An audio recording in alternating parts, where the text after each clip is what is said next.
बोची गांव में एक मां और बेटी को कुछ लोगों ने मारपीट कर जख्मी कर दिया। एफआईआर दर्ज, कुल 7 नामजद। पीड़िता जुबैदा खातून सपरिवार दिल्ली में रहकर मेहनत मजदूरी करती है।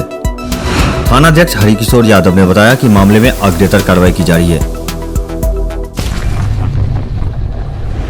नमस्कार, आप देख रहे हैं मिथिला 24/7 और मैं हरिशंकर झा उपस्थित हूँ।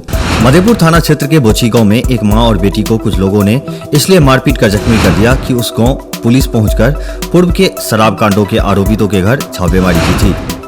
इस बाबत बोची गांव निवासी मोहम्मद शकूर की पत्नी 45 वर्षीय जुबैदा खातून ने मधेपुर थाने में एफआईआर दर्ज कराई है।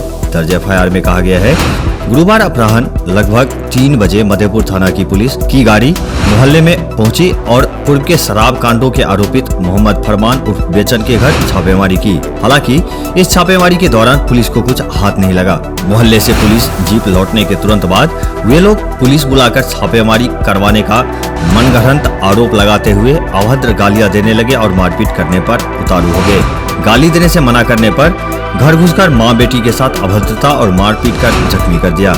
स्थानीय लोगों द्वारा जख्मी जुबैदा खातून और उसकी पुत्री 20 वर्षीय यास्मीन को इलाज के लिए प्राथमिक स्वास्थ्य केंद्र मधेपुर लाया गया। एफआईआर के अनुसार पीड़िता जुबैदा खातून सपरिवार दिल्ली में रहकर मेहनत मजदूरी करती है।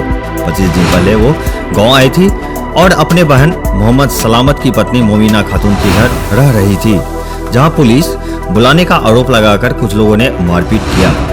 दर्ज एफआईआर में बोची गांव निवासी मोहम्मद फरमान उर्फ बेचन, उसकी मां जमुनी खातून, मोहम्मद सुलेमान, उसकी पत्नी नूरी खातून, मोहम्मद मुन्ना, गुलशन खातून तथा मोहम्मद अकबर को नामजद आरोपी बनाया गया है। इस बाबत थानाध्यक्ष हरिकिशोर यादव ने बताया कि एफआईआर दर्ज कर मामले में अग्रेतर कार्रवाई की जा रही है। क्षेत्र भर के और भी ताजा अपडेट जल्द से जल्द अपने मोबाइल पर पाने के लिए मिथिला 24/7 चैनल को सब्सक्राइब करना न भूलें। धन्यवाद।